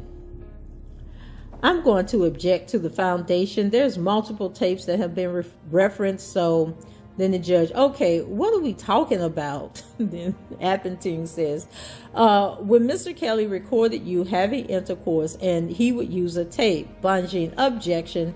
She actually didn't testify that there was sexual intercourse. That is misstating her testimony. Appenteng, okay, I can restate the question, Your Honor. Then the judge, I'm not sure what are we talking? Okay, which one are we talking about here? Any tape, all tapes, or any tapes of specific tapes? Because I told y'all the judge doesn't check that. He don't know what's going on. So Miss Appenteng, okay, let's start with the specific tapes with video 1, 2, and 3 that we talked about. Are you engaging in sex acts? Correct. Not sexual intercourse because you were 14. Correct? Yes. So what happened to those tapes? Videos 1, 2, and like, where would that be kept if you know? They were kept in the gym bag or in the log cabin area of the basement. How do you know that? Because I would see where he put them. Okay. So first of all, you carrying tapes to protect the tapes, but then you letting any and everybody see where you hiding the tapes. Don't make sense. Okay, because I will see where he put them. And what would you see? Describe what you saw. Okay, there were like on the shelves, like where the TV was, there were like several shelves. So they would be like kept behind certain decor in that room. Or if we were finishing up, he would put them in his gym bag, or I would see him take them. Okay, when you say finishing up, what do you mean? After we were done recording, and you said, and he put them in a gym bag. Yes, all right. Okay, and to be clear, when you were describing videos on a shelf, did you know what all of those videos were or are? I had a pretty good idea. Okay, but you didn't know for sure. No. You saw a collection of videos, is that right? Yes. And the same thing for the gym bag that you just described, what was in the gym bag. I'm not exactly sure what was in the bag, but I did see him put tapes in the bag before. Okay, and the tapes you're talking about are the tapes that you just said when you finished up, he would put it in a gym bag. Yes. Okay, who else did you see, if anyone, handling that gym bag? June. Who? June. Okay, is June this individual's nickname or his true name? That's the name that I know him by. Yes. Okay, do you know him by any other names? Yes. She's slow. Okay, what other names? Milton. Do you know his last name? Brown. Did you ever have any conversations with Mr. Brown about what was in that gym bag? No. If you saw Mr. Brown in the courtroom today, if you saw him today, would you be able to recognize him? Yes. Appenteng, Your Honor, we'd like to ask if everybody in the courtroom, and did he cut her off? Take off your mask, please. Okay, Reshona, I'd like you to take a look around the courtroom, and if you see Mr. Brown, could you please describe an article of clothing that he's wearing and where he is located in the courtroom? He's directly in front of me with a burgundy tie. Okay, Your Honor, can the record reflect that Reshona has identified Milton Brown, the defendant? All right, she's identified him, thank you. Okay, so at this point, you were talking about the tapes. And those, sorry, not the tapes, those videos, 1, 2, and 3 that we were discussing, you were 14, correct? When you were, oh Lord. Okay, when you were 14, 15, 16, did you tell anyone other than Pinky or Brittany about encounters with Kelly? Okay, wait a second. No. Okay, I'd like to direct your attention to April 2000 Do you recall being interviewed or spoken to by people from the Department of Children and Family Services? Yes. What do you recall about the encounter? There was an allegation made about the nature of the nature of Robert and I's relationship, and they wanted to come out and ask questions to investigate if there was anything sexual happening between us. Okay, and in 2000, April 2000, you were still 15. Is that right? You turned 16 in September of 2000. Is that right? Yes. Okay, so April 2000, you were 15. What was your response to the questioning from DC, from the Department of Children and Family Services about their allegations? I denied it. Why did you deny it? I was afraid that something bad would happen to Robert. He really instilled that in me. If anybody found out about the nature of our relationship, that things would be really bad for him, and I wanted to protect him. So I did everything I could to keep that a secret. So you were, just to be clear, you were untruthful with the Department of Children and Family Services. Is that right? Yes. And you testified that you wanted to protect him. Yes. Why did you want to protect him? Well, again, I did look up to him. I didn't want to see anything bad happen to him. And at this point, with the way things were happening between us, I was afraid. Okay, afraid of what? I didn't want to upset him. I didn't want to trigger anything, and I didn't want to expose what was happening between us. Okay, did you want to keep your relationship intact? I did. Now, at this time, again, this is April of 2000. You were 15 years old. Did you tell your parents about what was happening between you and Robert Kelly? No. Why? Because that was something that I would take to my grave. I was not going to reveal that to anybody after many conversations of him drilling how important it was that he would be in big trouble if anybody found out about this. So I looked at it as I was protecting him. But girl, nothing. Pinky, Brittany, Lisa Van Allen. Okay. Did you feel comfortable telling your parents that you were engaging in activity with Robert at that time? Again, this is April 2000. No. Why? Because I knew it was something that they wouldn't approve of. Okay, now, after that, you were approached, and so, she had the wherewithal to know she was doing something she didn't have no business doing. So now, after that, you were approached and questioned by Department of Children and Family Services. You were later questioned by Chicago police officers.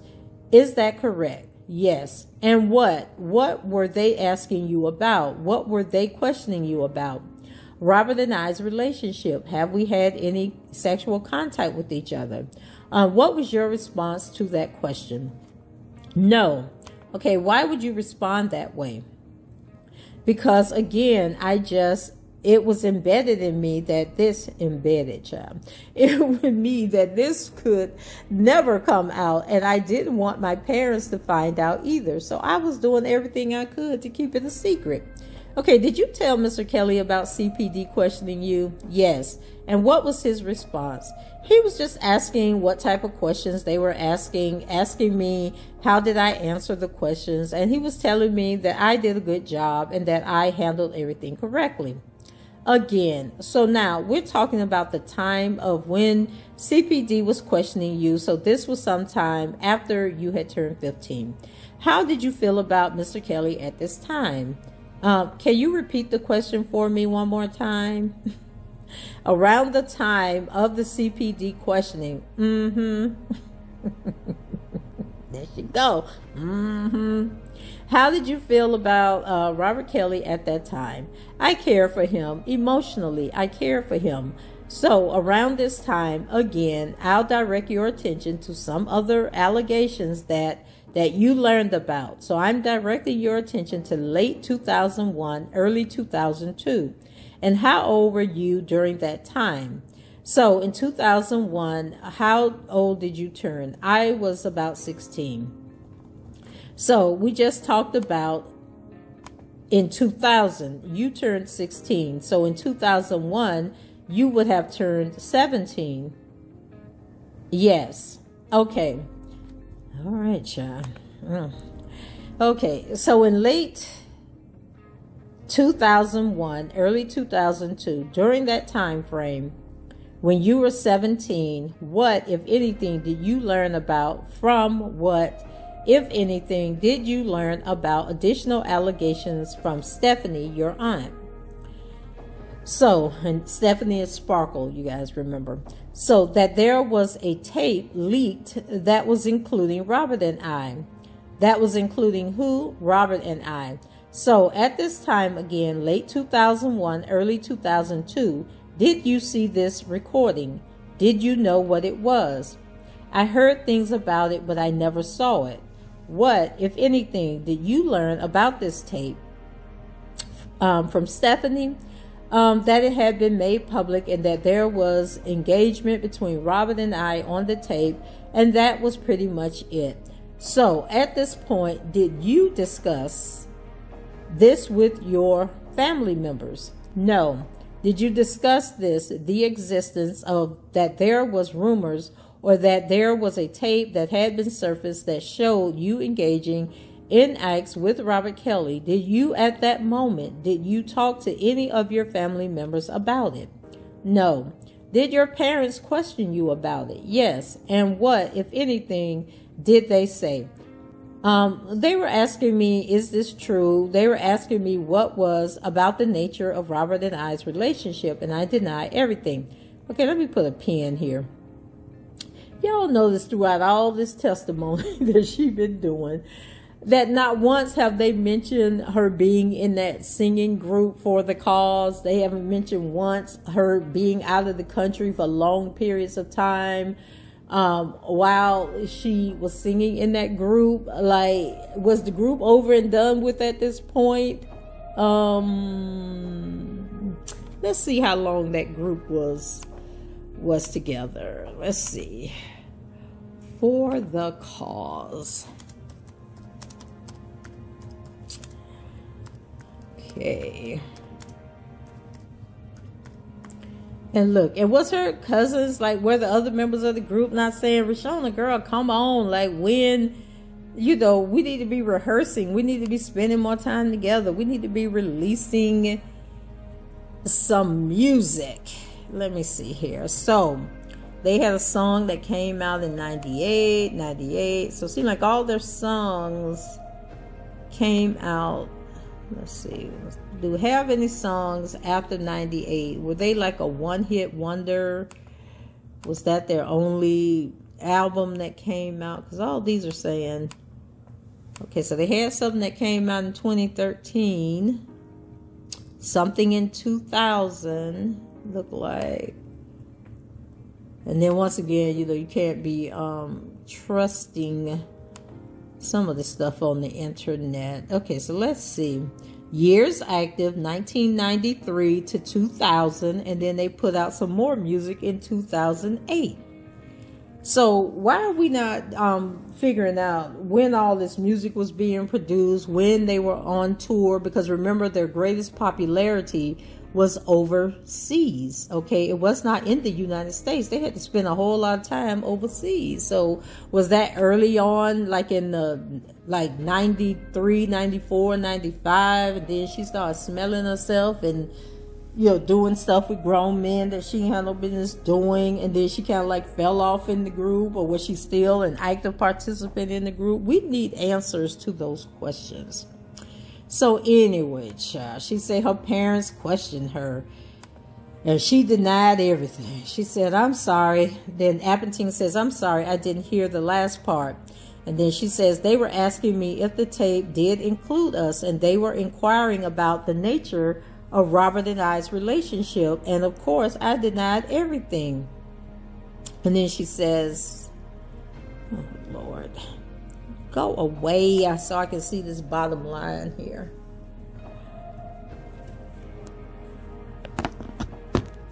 How do I get rid of this bar, y'all? How do I get rid of it so I can see the last lines? If I expand the page a little bit, it'll go away. And then Appenteng says, why do you say, of course I denied everything? The of course part. Why do you say that? And she says, because it was instilled in me not to admit that to anybody. And that's exactly what I did. And she says, instilled by whom? And Reshona says, Robert. So what was your reaction to hearing this news or rumors that this videotape had surfaced that possibly showed you and Mr. Kelly doing the do? And she says, I was extremely scared. Why were you scared? Of the possibility that it was true. I was scared that my parents were going to find out and about our relationship. And I was also afraid of what would happen to him. Did you talk to Mr. Kelly about it? Yes. Oops, sorry, y'all. Okay, yes. Okay, what were your conversations? He was just continuing to stress how important it was that I kept this information a secret about our relationship, and that I had to be very firm and confident when speaking to people about it, and to continue to deny. What was his reaction to the news that there may be a tape that others had that showed you and him engaging in these acts? He seemed afraid as well. I'm sorry. He seemed afraid or concerned as well. So early 2002, did you have a conversation in person with Mr. Kelly about these allegations that there was a tape out there showing the two of you engaged in these acts? Yes. Who was involved in that meeting? It was my mom, my dad, and Robert and myself. And who set up this meeting, if you know? Daryl. Then Brindley says, objection for foundation, judge. And then Appenteng says, I can ask her, okay, how do you know that Mr. McDavid set up this meeting?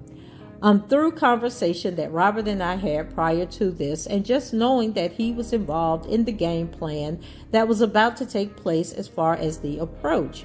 Okay, and we'll talk a little bit more about that. So where did this meeting take place? It was at a hotel in Oak Park. Okay, and I believe you had said the person that set it up you believe was Daryl. Did you say that? Yes. And do you know what his last name is? McDavid. Okay, if you were to see Daryl McDavid today, would you be able to identify him? Yes. Okay, Your Honor, I'd ask if you could ask the courtroom to remove their masks. Brindley, Judge, will stipulate. Judge, all right, it's stipulated that she identifies Mr. McDavid. So, Appenteng. So prior to this meeting in Oak Park that you're talking about, how did you feel about, like, what was your feelings going into this meeting? I was extremely scared. Why were you scared? Because my parents were going to finally find out that I had been engaging in sex with Robert. Why did you have the impression that your parents were going to find out at this meeting? Because in a prior conversation that Robert and I had, he finally admitted to me that it was true, that there was a tape leaked between us, and it was about to become legal. So he needed to let my parents know to get them on board with further approaches. Okay, so let's back up. So he said that was about to become legal. Is that what you said? Yes. What did you understand that to mean? Well, I knew that they were planning on turning the tape over to the authorities. Who was? Stephanie, or whomever had the possession. So she done put the car in drive and drove over Sparkle again. Oh, my Lord. Okay, she said, well, whoever had possession of the tape. Okay, so then when you said things were going to get legal, what does that mean to you? He just basically explained to me that things were about to go to the next level as far as authorities becoming involved. So I needed to let my parents know that we did have a sexual relationship because they were going to find out or confirmed through the authorities. So you had said that he finally let me know that the tape had been leaked. What are you talking about? He finally let me know. When it was originally presented to me, it was as if it was speculation. They weren't sure if the tape was leaked or not. So he was presenting it to me through conversation that it was a possibility, but not for certain. Girl, I thought Sparkle told you that the tape was out there. Okay, anyway, and you went to him, okay, and told him the tape was out there. Now, that's what I heard you say earlier. Okay, so then when you say he confirmed, what did he... Okay, that basically, they weren't able to retrieve the tape back, so that it was going to become very public, and it was going to be turned over to a legal team. And then you also said, that this was about to become a situation that your parents need to know about. Yes. Okay. And why would your parents need to know about the sexual relationship that you two were having? He wanted to let them know that it was true, and it was also an effort to get them to be Banji. Objection to her speculating as to Mr. Kelly's state of mind. If she has firsthand knowledge, court, she could say what he said, but not what she thinks he thought. So I'll sustain the objection. You can reframe the question. So Appenteng, what did he say about your parents needed to become involved? Because he wanted them on his team as far... objection, Your Honor. Speculating again. But anyway. Because he wanted them on his team as far as handling the legal aspects of what was about to take place. Okay. So we were talking about this, Appenteng. Should we take a break? The judge. In about 15 minutes, we'll do it. Appenteng. Okay. Judge, half past. Okay, Your Honor. Okay, so we were talking about this in the lead up to this meeting that you were talking about that occurred in Oak Park. So who attended the meeting? It was me, my mom, my dad, and Robert. Okay, and again, we had talked about a little bit earlier. So to reorient ourselves, we were talking about early 2002. Is that correct? That's when this meeting occurred. Yes. So you had mentioned that Mr. McDavid had set it up, but was Mr. McDavid there present at the meeting? I can't remember if he was there or not. You don't know one way or the other whether he was there. No. What happened when you did you arrive at the meeting with your parents? Yes. What happened when you arrived with your parents? My dad and Robert stepped away in a room, my mom and I were kind of waiting on one side, and they were talking in another room. And I just remember my dad storming out and being upset. And he told my mom that it was true, that there was a videotape of Robert and I, and he was crying and he was upset. And we got on the elevator, and Robert was begging for his forgiveness and pleading to don't turn on him and all of that. And my dad, I remember his words very clearly. Banjin, I'm going to object to hearsay as to what the father said, but the judge said this is not hearsay. It's a statement of fact that she heard. Overruled. The judge is sick of Jennifer Banjin, okay? Now, once again, I'm going to stick a pin in him for Appenteng continue. I still go back to this tape was made in 2001. I do not believe that these tapes sat around for 2 or 3 years. I do not believe that. I believe that when Sparkle came to her and said to her that there's a tape or there's these tapes, that Sparkle, Drea, and Lisa Van Allen were in cahoots, and they knew exactly what was going on, and they got that tape. They had Lisa go in there and do whatever it was she was doing, and they got them tapes. I don't believe that these tapes were made in 1998, 1999, and they just sat around 2000, that they just sat around. People knew that them tapes was up there on them shelves and all that stuff. That Lisa got the tapes, 2 years earlier and just held on to them or sent them to the friend. I believe all of this transpired in 2001. And what it comes down to is what part of 2001. that all of this took place and what the ages were and what the age of consent and all this stuff was.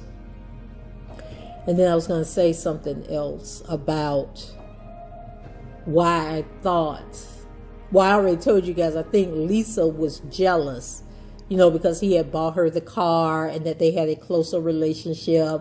We know Drea was probably jealous and, going through postpartum depression. And like, this man keep knocking me up with these babies and she taking my husband, so I need to get her out of the picture. And then we know Sparkle was mad because Sparkle was having an affair with him. And then, supposedly he don't want her no more. Okay. And at this point, him and Sparkle's relationship, business and personal, professional, all that was over at this point. And so this is why I believe that these tapes are not new. Oh, and then the other point I was going to make, people were saying about the way she wore her hair and the jewelry she was wearing and that type of thing. And it is not uncommon. Like, I have jewelry to this day that people bought me 10, 15, 20 years ago. Like, my daughter bought me a charm bracelet years ago, and I still wear that charm bracelet. So for somebody to say, oh, I know that happened in 2013 because she wore that charm bracelet at my wedding.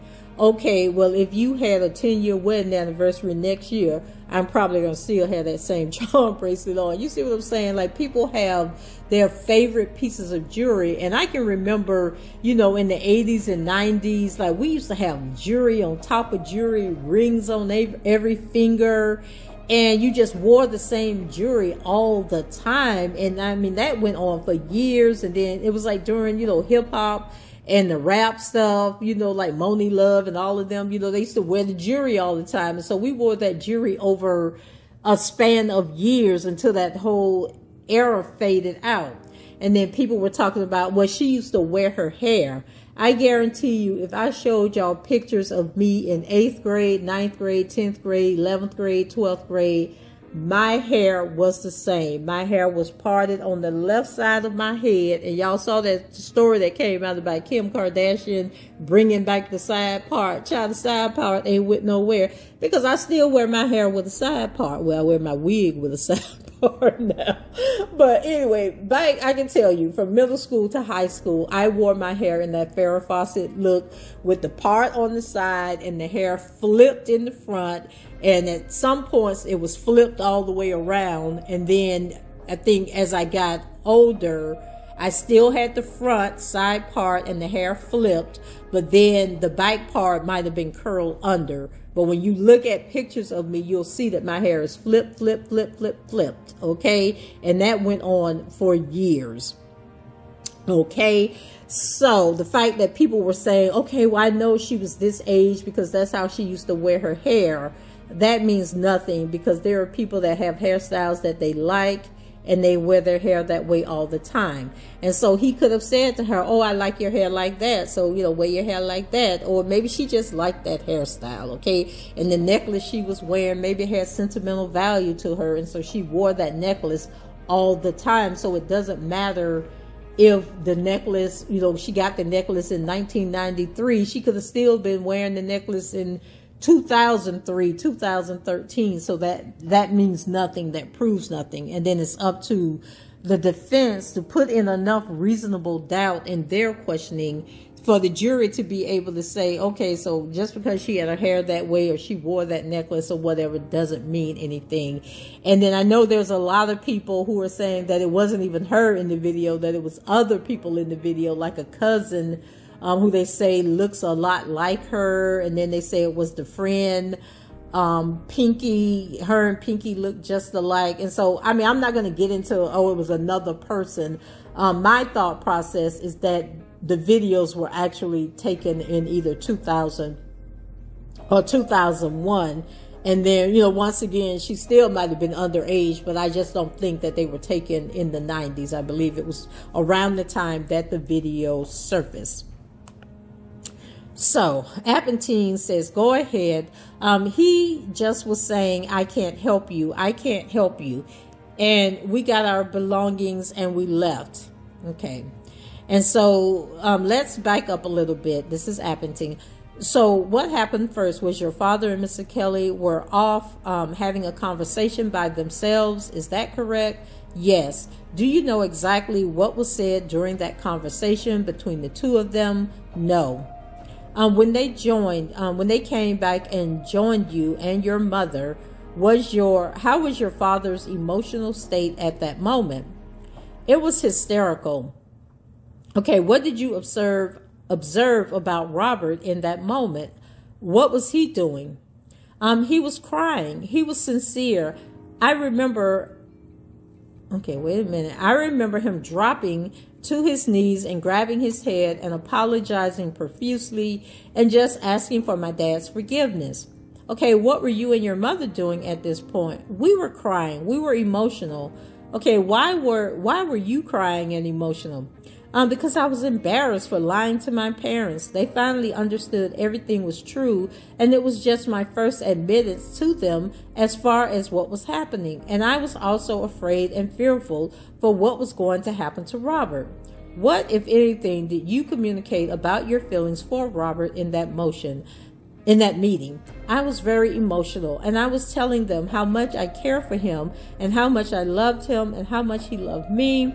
And I was on his side as far as begging for their forgiveness and just pleading for them not to turn on him or go against him. Now that sounds like a 16, 17-year-old talking, right? 18, however old she was. And that makes me think she was older, right? So that, like, when she's talking now, I can pretty much believe that this is how that conversation went. So you said then you all got to the elevator. Who was making their way to the elevator? Me, my dad, and my mom. Was Mr. Kelly with you all when you were leaving? Yes, he was walking out because he was still trying to have a conversation with my dad. What was he saying? Because, child, I thought your dad had done stormed out, okay? Thought he had done left y'all in that room because he was pissed. You know, because he probably was going to get his gun, or he was probably saying, let me get out of here before I strangle this Negro. And then he might have been thinking, maybe I need to go call the police. Like, we got him right here. Let me go call the police right now and get this joker arrested. Like, I think that's what a reasonable dad would have been thinking, you know, so that he didn't go to jail. But anyway, so he was just pleading for his forgiveness and just asking him not to turn on him. And was there a response at that time from your mom or dad about not turning on him? My dad, he was saying, I can't help you. And after you got in the meeting, after you got to the elevator, is that when you and your parents left? Yes. And did you have, so in the days after the meeting, what conversations, if any, did you have with Mr. Kelly about what happened in the meeting?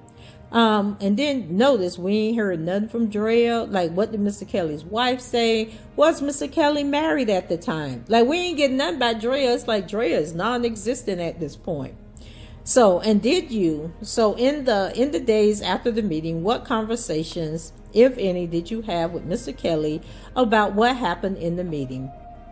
We were just talking about, it was just like gouging, like, how my parents were like responding to me at home. Okay, what? Has any other topics of conversation, come up with about the tape, or just really gauging what took place at that time and what was the environment like out after that? So to get this straight, he was asking you questions about what was happening in the environment at your home. Is that what you're saying? Yes. Now listen here. Oh, Jesus, Jesus, Jesus, take the wheel. So, okay, wait a minute, hold on. When did all this happen in 2002? How old this child was in 2002? You were born in 84. 94. Okay, so she was 18 at that. No, she was 17 at that time, because she wouldn't have turned 18 until September. So your 17-year-old child, who's still a minor, brings you to a hotel room to talk to a grown man about the fact that they have been in a relationship and that there's this tape out there. And see, and once again, the family response lets me know that this tape was current. This tape was not old. This wasn't a tape that was 3 or 4 years old, just by their reaction. And by the fact that if my 17-year-old has just told me that there's a video out there of her engaging in activity with this grown 30-something-year-old man, 30-year-old man, and that I was a certain age when this tape took place, which would have been 3 years prior to the age that I am when they're having this conversation, they wouldn't be trying to gauge no kind of conversation. There would be no gauging of conversations. You wouldn't still be going over there to have a conversation. You wouldn't be able to come back and tell me nothing. You wouldn't be able to tell your parents anything about a conversation, because they would have forbidden you to be going near this person, to be having a conversation on the phone, in person, through text message, through email. All contact would have been cut off. And they would have called the police. They would have gone back to DCF and said, hey, this is what's happening. And this lets me know that by the time all this happened, she was either 17 or close to 18 years old when this whole conversation happened. And that videotape had just happened like months earlier, when she was either about, like, you know, like if she was still 16, she was like 16 and a half or something like that. Or close to 17. Anyway, child. So she said, so to get this straight, he was asking you questions about what was happening in the environment at your home. Is that what you're saying? And she said yes. You know, which indicates she was still in communication with him. So what kind of questions? He would ask, like, how my parents were feeling. Could I get a feel for, you know, their mentalities towards this situation? And what did I think they were going to do? And just reinforcing how important it was to, now that we have admitted to them, to not admit it to anyone else. So what, if anything, did he say about what you all had talked about before the meeting, which was letting your parents know in an effort to get them on his side? Banjin object to the foundation of the question, and the U.S. attorney keeps going back. Like, ask a question, get an answer, and then just continue to go back. It's cumulative. It's been asked and answered. So the judge, okay, let me read the question. I think she answered that before. I think it's correct. So I'll sustain the objection. Like, girl, stop going back asking the same stupid stuff. So Appenteng. So at some point, shortly after this, or in the weeks that followed the meeting, did you leave the country for a trip? Yes. Why did you leave the country? Because there was a lot of negative attention happening around the videotape. And Robert wanted us to leave the country to pretty much clear our heads, figure out what the approaches were going to be moving forward, and just to not have any attention on us, or for us to be available or just around or like accessible. Okay, available or accessible for what? Like the authorities or just press, things of that nature. Okay, where did you go? To the Bahamas and Cancun, Mexico. Who went with you? My mom and my dad. How long was the trip, if you recall? For what I remember, okay, let me stick a pin here.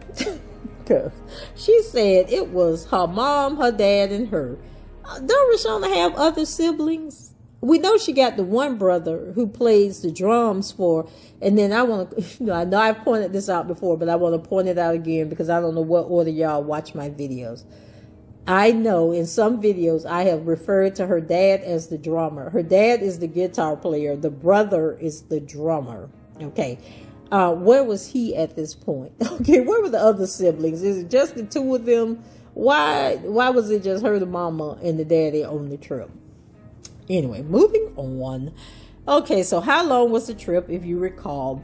From what I remember, I want to say maybe 2 weeks. So just to put a bookmark between the time, so between the meeting and before you went on the trip, how were you interacting with your parents at that time? I was really shut down, really standoffish. I was told to make them feel uncomfortable so that they would not turn against him, and that's exactly what I did. You said you were told to make them feel uncomfortable. By whom? Robert. What types of things were you doing to create distance between you and your family? Your parents. I should say your parents. Okay, I wish I could, like nobody really talks about what his demeanor is going through, like as his testimony. Like, is he, shifting in his chair? Is he holding his head down? Is he looking her in the eye? Is he looking away? Is he, sighing? Like what is his body language? What is going on? If anybody has read any articles that talk about his demeanor, I've read a couple, but it wasn't during Reshona's testimony. It was sort of like in the beginning, like they'll say, he keeps his head down, or, he looked up when somebody said something. But what was his demeanor throughout all of this testimony? Did he look nervous? Did he look sad? Did he look angry? Like, I wish I could be in that courtroom to just, because I can read people's body language, like I be telling y'all about Lisa Van Allen, and we're going to talk more about that in that transcript, about the way she lick her lips when she telling a lie. And so I'm sure she was about to lick the skin off her lips when she was testifying, but we're going to get to that. So she said, you said you were told to make him feel comfortable. By whom? Robert. What types of things were you doing to create distance between you and your family, your parents? I should say your parents. I was not talking to them. What else? I was sleeping in my closet.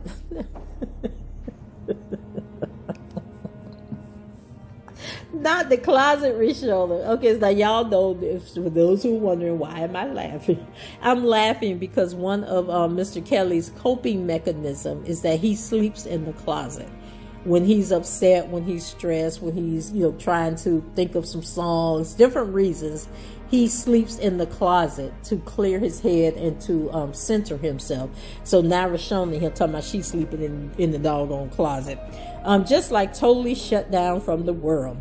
So when you went on the trip, how were you interacting with your parents? She said things started to pick up a little better. We started communicating a little bit more. They were trying to just understand what was happening with me. So it got a little bit better. Okay, overall, how was the trip? Like, was it a fun vacation, or how was the time spent?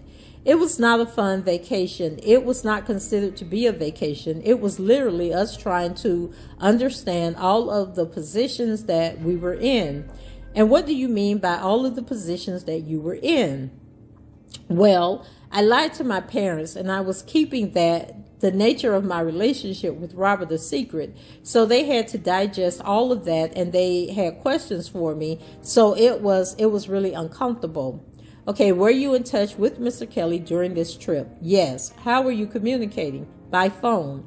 What was the nature of the conversations during the trip? Everything was pretty much revolved around how we were going to handle the videotape. And what do you mean how we were going to handle the videotape? Again, it was just him reinforcing how much this should be kept a secret. How I need to deny all of these allegations and not have certain conversations with certain people. Don't talk over the phone. Don't communicate with this person. It's about trust. It was just the nature of how to handle myself in this situation. Okay, so some of the things that he was telling her could have been to protect his marriage. Because let's keep in mind, at the time, this man is married. He now has a 6-year-old, a 4-year-old, a 2-year-old. He is at the height of his career, and he just got caught having a sexual relationship with the damn babysitter. Okay, so of course he wanted to keep all this quiet. Like, he didn't want nobody to know.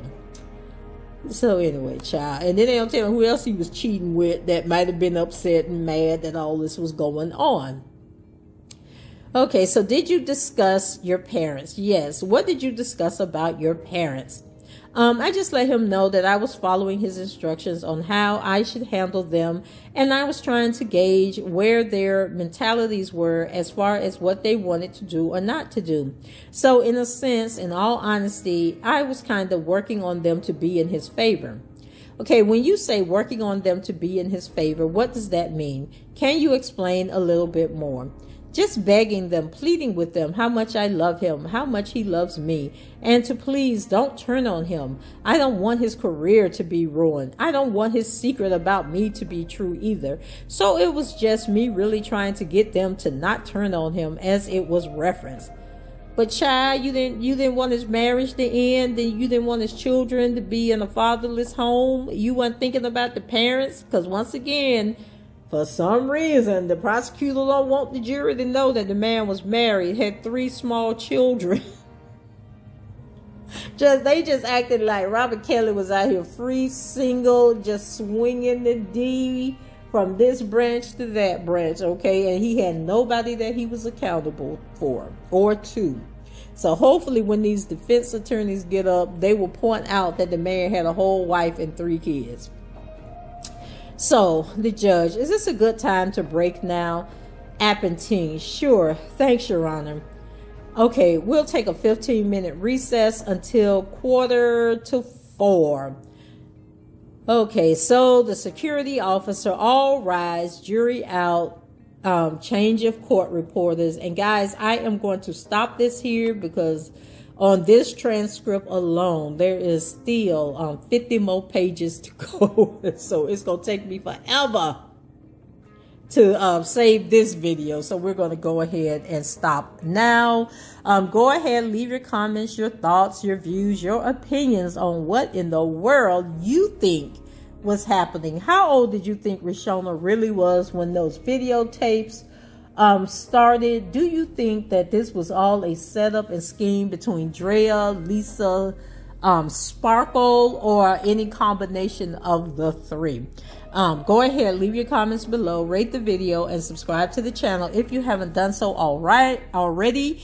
And I will be back, okay, with I guess it'll be part 3 of this day's okay, so this is August 18th.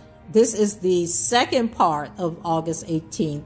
And because it was so long, it is going to go into a part 3 of August 18th when they come back from the break. So hold tight and I'll be right back.